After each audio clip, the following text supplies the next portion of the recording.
Voltamos com a notícia de frente. Olha, o Ministério Público Estadual voltou a questionar a constitucionalidade da verba indenizatória dos vereadores de Cuiabá. Desta vez, o órgão entrou com uma ação contra a VI da Câmara aqui de Cuiabá de R$18 mil. Confira.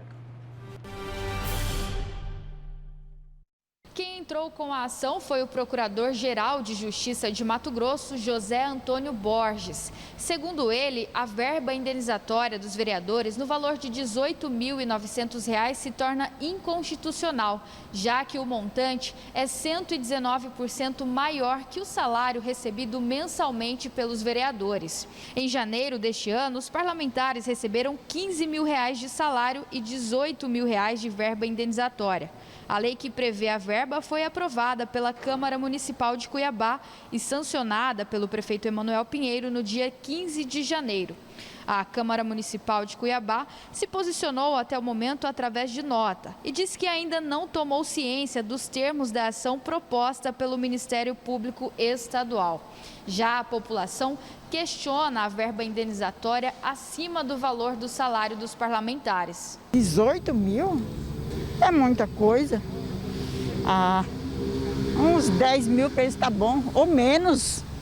Para mim, eu acho que não poderia ter nenhum aumento, porque eu mesmo só ganho um salário mínimo, né? E dá para mim sobreviver meses passando mal. Imagine eles, né, com 15 mil, com mais o total. As imagens são de Roberto Garcia, com apoio técnico de Elton Júnior. Nayana Bricá para a Notícia de Frente. Obrigada, Nayana. E lembrando que isso já foi questionado outra vez, foi derrubado, mas a gente fez uma entrevista com o vereador, Lúcio, lembra, do Renivaldo Nascimento, que disse que nunca recebeu menos de R$18 mil de verba. Agora aí é preciso... Esse SEO respondeu tudo, não precisa falar mais nada, Lúcio. Pronto, acabou. Só a entonação do já, entendeu? Mas aí é preciso o seguinte, essa moeda aí tem um outro lado. Essa moeda tem um outro lado, né? A gente vê aí os órgãos de controle e fiscalização, né? Está errado essa fiscalização aí? Não, está corretíssima, né? Está corretíssima. Tem que cobrar, a população fala, não, é muito dinheiro, e exatamente, é muito dinheiro, né? Isso daí ninguém discorda. Agora, em relação à Câmara Municipal de Cuiabá, não é? E aí? Mas aí não vão questionar os outros poderes e instituições sobre as mamatas, os privilégios, todos têm os penduricalhos. Eu li agora, essa semana, uma entrevista, olha, foi pago lá 270, 280 mil reais, mas olha, tudo dentro da legalidade, nada que o Conselho Nacional de Justiça vai reclamar. Bacana, mas muito bom, muito bom. E aí? E o cidadão que recebe salário mínimo? Não, espera aí. O que não está recebendo? Como é que ele encara isso? Como é que ele encara isso? Né? Eu estou falando aqui do Poder Judiciário, né? É do Poder Judiciário, né? Mas não é só no Poder Judiciário, não. Não é só no Poder Judiciário. Poderes e instituições aí, eles colocam no bolso todo mês, né? Entre salário, benefícios, verbas indenizatórias, 70, 80, 100, 120 mil reais. Aí eu quero saber o seguinte, por que é que eles só pegam no pé da Câmara? Por quê? Por quê? É mais fácil? É mais fácil. É isso? É mais fácil? Dá menos problema? Não é isso? Com os outros poderes eles não incomodam, porque pode ter lá uma revanche, um revertério, por que é que não pegam? Pois é, na não, Câmara... é o seguinte, olha... Não, e outra, na Câmara... Quando eu era criança, né, tinha uma briga, né, e alguém resolvia pegar alguém que era menorzinho, aí a pessoa falava assim, escuta, por que você não bate no seu tamanho? É isso mesmo. A analogia é boa. Qual que é a diferença entre a Câmara e a Assembleia Legislativa, considerando apenas o valor? Lá é 65 mil na Assembleia, né? Mas se o problema é a VI da Câmara, o problema também deveria ser a VI de todos os outros poderes, né? Inclusive deles, né? Não, mas não é só... Que não é chamada VI, mas tem uma ajuda. Não é só a Assembleia, não. Tem mais gente, Sim, tem mais gente. Inclusive né? do Judiciário, tem do Judiciário, tem do Ministério Público. Só que ninguém vai mexer no próprio bolso, não estou né, defendendo, não estou defendendo aqui, não confundam. Não estou defendendo a verba indenizatória da Câmara, não. Só estou dizendo aqui o seguinte, olha, dá uma olhadinha aí, tem mais gente. O que devia acontecer é a redução dessas verbas em época de pandemia. Não reduzir um monte de salário, um monte de gente foi mandada embora. Por que privilégio para uns e detrimento dos outros? Porque uma vez dado, nunca mais vão tirar isso. Pois é. Ó, não, mas como é que... Mas aí, espera aí, Nayara, larga de injustiça. Para, não seja injusto. Não seja injusto. E como é que eles fazem? Como que eles vão fazer? Para pagar o caseiro? Para pagar o churrasqueiro? Para pagar a secretária do lar? Como é que eles vão fazer? Como é que eles vão fazer? Tem o seguinte, olha, tem gente que usa esse dinheiro até para cirurgia plástica, hein, Nayara? Já pensou? Olha... Você quer cortar tudo isso? Que injustiça, Nayara. Por que é que você está tão ácida hoje? Você lembra da declaração daquele juiz lá, dizendo como é que eu vou viver com 27 mil reais por mês, gente? Entendeu? Eu não fui criado para isso. Vamos aqui. Juiz, deixa eu colocar. Não, isso aí não é juiz, não. É lá de Minas Gerais, um promotor. Promotor, né? Promotor. Antes de chamar aqui... E esse promotor aí não tinha iPhone 12. Antes de chamar aqui, deixa eu trazer o pessoal, né? O telespectador, tem muita gente aqui, ó, com raiva também dos comentários de Lúcio Sorge, mas deixa eu colocar aqui. E também tem gente com raiva de você, Haroldo. Bora lá. O Lúcio, bom dia a todos. O Lúcio, meu ponto de vista, é desrespeitoso quando discordam dele. Existem vários profissionais da saúde que usam cloroquina e outros medicamentos. Observação, Lúcio. Cloroquina não cloroquina é para tratamento... cloroquina e os outros remédios, né, são para tratamento precoce, não não é o que é um medicamento específico para a Covid. Observação, a OMS, do meu ponto de vista, está em descrédito, já deu várias opiniões e voltou atrás, diz aí o telespectador. O que está em crédito, né? Será que quem está em crédito é o ministro da Saúde, Eduardo Pazuello? Aquele que ficou sabendo que o oxigênio ia acabar lá em Manaus e ficou na dele, quietinho, 10 dias depois é que foi tomar uma providência? É esse que tem crédito? É isso que eu quero saber. O que eu quero saber é o seguinte, tem crédito quem se preocupa com a vida do cidadão ou tem crédito para aquele que não está nem aí? Essa que é a minha colocação. Tem mais gente aqui participando. Olha, fala para o professor Haroldo que o estudo do Instituto Henry Ford sobre a cloroquina é fake news. Deu uma checada aqui, realmente é falso esse estudo, tá? Estudo é fake news. Tem mais gente aqui falando. Porque o que eu coloquei aqui é o seguinte, sem querer voltar a polemizar aqui nessa questão, eu coloquei o seguinte, que a cloroquina, ela não tem reconhecimento científico nenhum para o combate à Covid. Isso que eu coloquei. Né? Então, o Alexandre Garcia também divulgou fake news. Pois é, coloquei aqui na Todos Lupa, os outros né? A Lupa é um site jornalistas do Brasil divulgaram fake news. Lacombe, todos divulgaram fake news.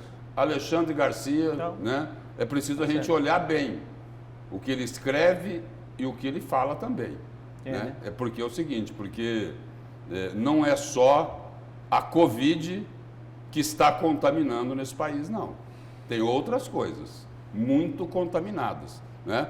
Não estou dizendo que Alexandre Garcia está contaminado, mas presta atenção, analisa, né?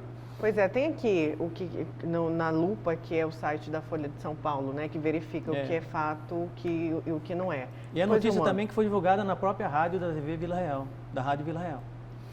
Bom, olá, bom dia, Lúcio. Tu és um opositor ferrenho do governo federal. Respeito a sua posição. Agora lhe pergunto, questiona porque não há comprovação científica da hidroxicloroquina no tratamento da Covid. Então, qual medicamento eficiente comprovado no tratamento? É o Paulo, do CPA4. Paulo, vamos lá então, né? A cloroquina não tem mesmo comprovação científica. Isso já foi dito, redito, dito novamente, né? Agora, o que tem reconhecimento aí, né? A própria Anvisa, né?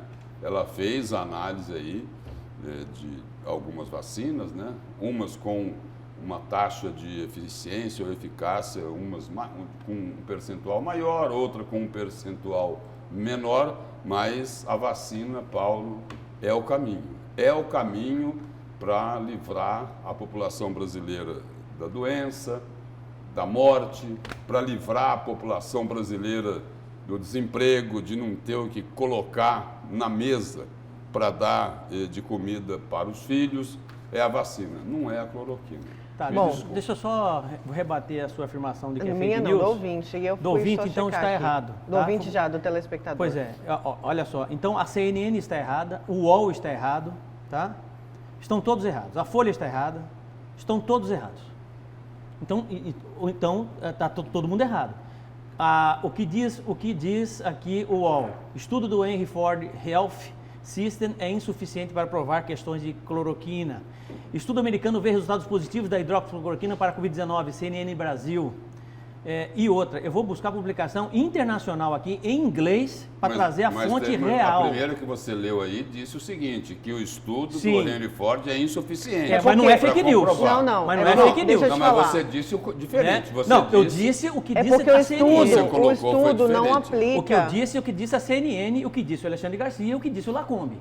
Pois é, o estudo não aplica procedimentos considerados essenciais para fazer essa análise do medicamento. Eu mandei para você aí o link. Tá, mas é que você afirmou que é fake news. O telespectador afirmou que é fake news.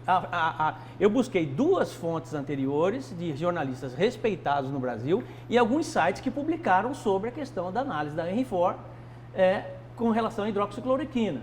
Né? E para mim, até então, não é fake news, né? Porque eu não ia trazer algo que, de certa forma, eu teria dúvida, mas enfim, né? Essa é a informação que eu tenho. Né? Eu vou tentar buscar a original, ver se realmente, de onde é que eles buscaram isso. Bom, olha, a gente vai continuar agora falando sobre a polêmica votação da Assembleia que manteve o veto do governador Mauro Mendes em relação à alíquota dos aposentados. Ontem a gente recebeu no estúdio do Jornal do Meio-Dia o deputado estadual Wilson Santos e ele tem um projeto para derrubar esse voto secreto. Confira um trecho dessa entrevista. As pessoas aí defendendo o voto aberto, né? De que o deputado não pode se esconder atrás do voto secreto, porque tem que dar uma satisfação para a sociedade do posicionamento dele. É com esse foco o seu projeto, então? Sim, Lúcio. Boa tarde a todos. Boa tarde, Nayara. Boa tarde. Essa questão da Previdência é uma questão que se arrasta já há décadas. O primeiro que resolveu taxar os inativos no Brasil foi o presidente Lula.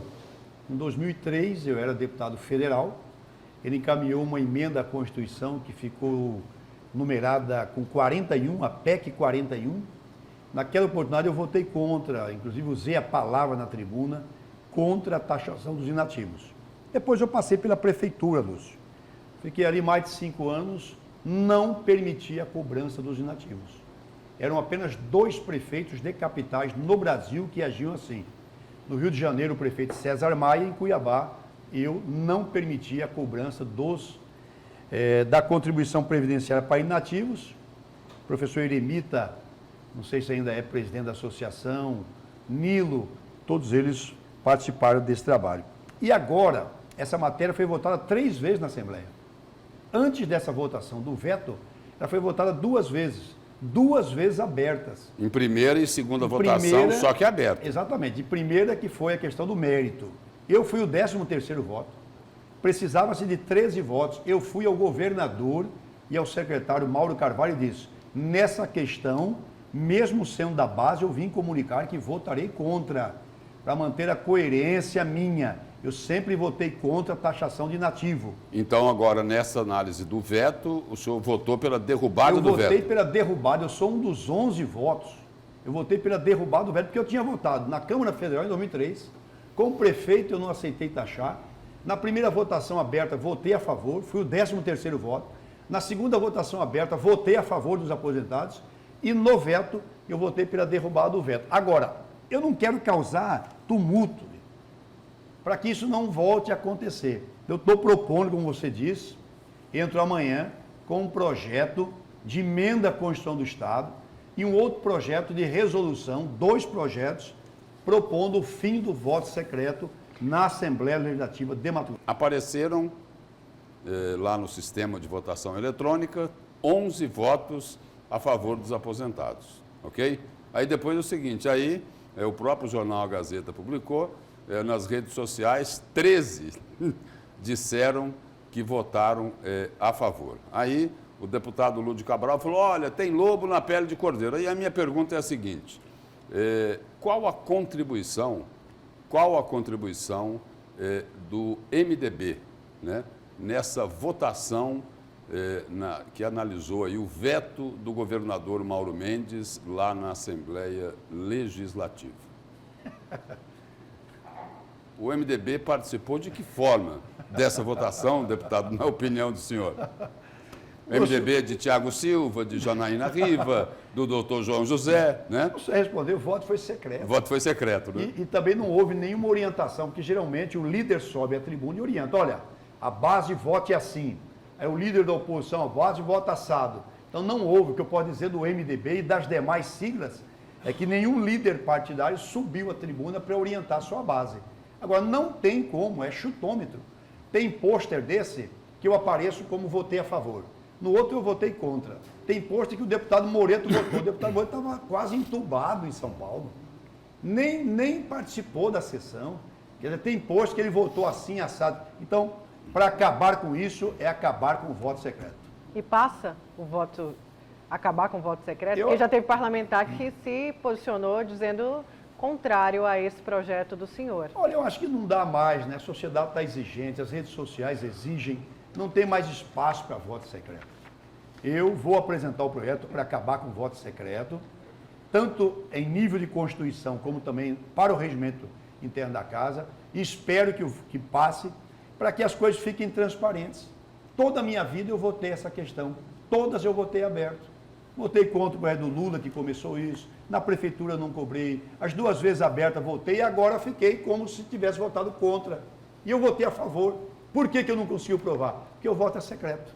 Agora, se ele deixar de ser secreto, volta a ser transparente e aí cada um põe a cara a tapa, defende e faz o que quiser. Bom, tem muita gente aqui ainda, o deputado disse que ele votou a favor dos parlamentares, só que trouxe... Não, dos aposentados. Dos aposentados, só que trouxe um descrédito. Tem gente que não acredita, tem gente que acredita, porque essa questão do voto secreto, 13 terem manifestado que votaram a favor dos aposentados, traz um descrédito para a Assembleia, né, Haroldo? É seu comentário. É muito grande, né? Toda vez que você tem voto secreto no Brasil, seja aqui em Mato Grosso, qualquer outra parte do mundo, com exceção nos Estados Unidos, que o voto secreto só é utilizado em sessões ligadas às questões ligadas à área da segurança, nada mais que isso, né? Você tem problema porque você tem dúvidas, acaba aparecendo pessoas que disseram que votaram a favor dos aposentados e votaram a favor do governo, como nós vimos na PEC 36, quer dizer, é um problemaço, sem dúvida alguma é um problemaço. E o mais interessante, que está previsto em lei exatamente o voto secreto na Câmara, no Senado, né?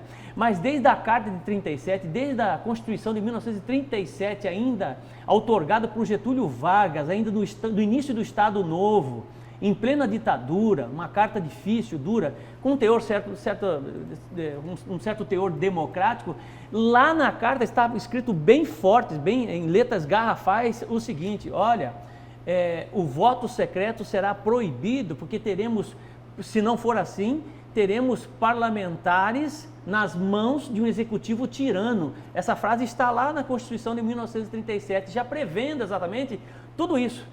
É o voto secreto que alimenta o toma lá da cá entre partidos, entre políticos, tudo que é escondido. Não se tem, inclusive tem um projeto na Câmara Federal de um deputado, Laércio, acho que é o nome dele, Laertes, o nome dele, que já tem mais de 30 assinaturas pedindo para acabar com o voto secreto, porque o voto secreto é um problema. Quantas distorções nós já tivemos, né?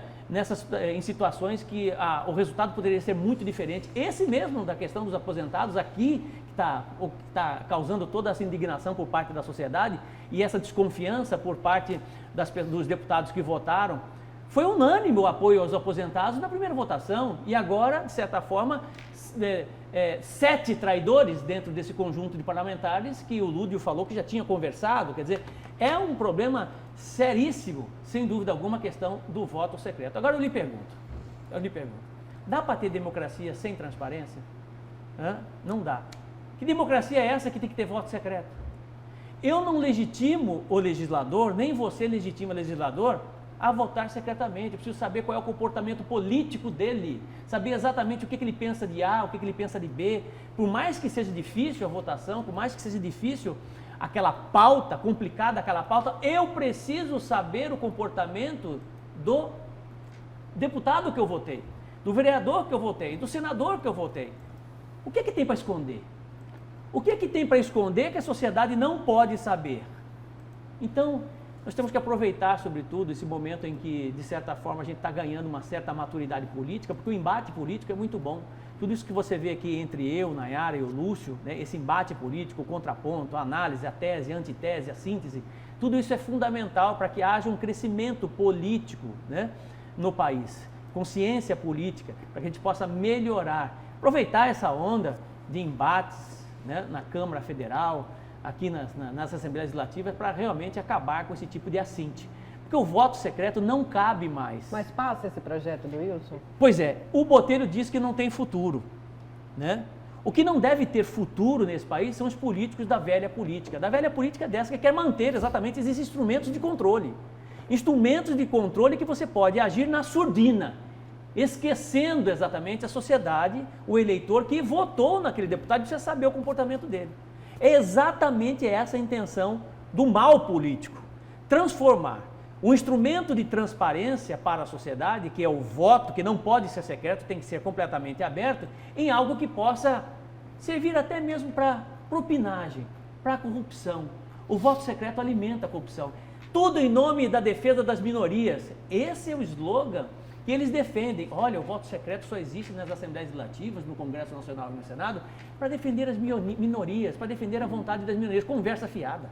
Conversa fiada, é para alimentar o esquema, é para ficar bem, sabe com quem? Com o Executivo, para ficar na mão do Executivo e garantir, de certa forma, talvez outros interesses não republicanos do que aqueles que estão sendo colocados em questão ali, precisam ser votados a favor da sociedade e não são. Está entendendo? Na medida em que eu atendo o Executivo, entre aspas, o Executivo tirano, como disse a Carta de 1937, eu tenho o Executivo na mão. Porque a hora que eu pedir, por exemplo, aumento de verba indenizatória para aqui, para a Assembleia Legislativa, ou qualquer interesse na Assembleia Legislativa, eu tenho o apoio do governo e vice-versa. É isso que ele não quer acabar. É isso que o deputado Eduardo Botelho não quer acabar e o deputado Wilson Santos está tentando acabar. É uma tentativa que eu espero que ganhe força, ganhe musculatura, inclusive com o apoio da sociedade civil, que tem que ficar indignada com isso e tem que pedir o voto aberto. Eu quero estar ali no plenário e ver o meu deputado votando, eu quero saber qual é o comportamento dele, se ele foi a favor ou se ele foi contra os aposentados. Todos querem isso. Todos querem isso. A sociedade precisa disso para que realmente nós tenhamos uma democracia plena. Democracia plena. Agora, que história é essa, né? Voto secreto? Para esconder o quê? E de quem, deputado? E eu quero destacar aqui um ponto lá da entrevista do deputado Wilson Santos, né? Quando eu perguntei para ele, falei, olha, e aí, deputado, qual a contribuição que o MDB de Carlos Bezerra, Janaína Riva, Tiago Silva deram para o resultado da análise desse veto lá na Assembleia Legislativa? Resposta de Wilson Santos. 2 sorrisos e a seguinte frase, olha, não tem como te responder, o voto é secreto. Essa foi, mas o seguinte, primeiro, ele deu 2 sorrisos, né? Assim, digamos, nem tão emblemáticos assim, né? Essa foi a resposta dele a esse questionamento específico, né? Agora, em relação aí a essa questão do voto secreto aqui na Assembleia, eu não sei se é exatamente o foco, o propósito do Eduardo Botelho, né? Quando o professor Haroldo coloca, questiona, né? quando ele diz, olha, não vai ter futuro esse projeto. Precisa saber exatamente por que é que ele coloca isso. Né? Lúcio, olha, o Estado Democrático de Direito... Não sei se é por uma questão de ordem legal ou não sei qual é o objetivo dele nisso. Sim, no Estado Democrático de Direito, nem a Justiça sentencia secretamente, nem a Justiça sentencia secretamente. Daí o absurdo de você ter voto secreto nas Assembleias Legislativas, no Congresso Nacional. Está entendendo? Se você não quer votar secretamente, né, não se submeta a ser candidato, a ser deputado, a ser vereador. Porque hoje está todo mundo o seguinte, né? Querendo saber o seguinte, olha, quem foi de fato, né, que votou para manter o veto, né? Os aposentados, por exemplo, e todo mundo querendo saber isso. Não, e não tenha dúvida. E aí, se tiveram 11 que votaram pela derrubada do veto e apareceram aí 13 ou 14 que disseram que votaram para derrubar. E não tenha dúvida, se não fizer auditoria, fizer a votação novamente, dá 25-0, ou quase isso. Como disse o Eduardo Botelho, olha, não teve fraude lá no sistema eletrônico de votação, o que tem é gente mentindo. Deixa eu colocar aqui mais mensagens para a gente seguir. Olha, bom dia, Nayara Lúcio. Professor, é um tapa na cara da população cuiabana a verba indenizatória dos poderes, sendo que tem muitos pais de família desempregados em Cuiabá. Vai de mal a pior. Está errado. Educação nem se fala. A nossa amiga aqui está falando que está com um problema sério em Várzea Grande, a respeito da falta da água. Sério, parece que estão brincando, zoando com a cara do povo. Mesmo sabendo que o povo tem a maioria culpa disso e eleger esse pessoal. Aí ela pergunta se tem, como que ela pode fazer, se ela pode acionar o Ministério Público em relação dessa falta d'água lá em Várzea Grande. Eu já disse, inclusive, no Cidade Alerta, o Calil vai ter problema sério com relação a isso aí, se ele não tomar uma atitude rápida, viu? Inclusive, até vi uma orientação de um telespectador que nos mandou uma mensagem no Cidade Alerta dizendo o seguinte, olha, Calil, já que você não tem a solução, por que você não pega o projeto do Frical, entendeu? E põe em prática, porque o projeto é muito bom, né? Para que a coisa aconteça de forma mais rápida e mais célere. E qual é o projeto? É da Chapéu do Sol, né? Chapéu do Sol, a criação do Chapéu do Sol, do Centro de Tratamento de Água e Esgoto para Várzea Grande, com 100% para todo o município, né? Aí tem o telespectador, que é bem isso que a gente quis falar mesmo, tá? Até eu acho que foi mal colocado quando eu falei. Professor Haroldo, o estudo é insuficiente do Instituto Henry Ford.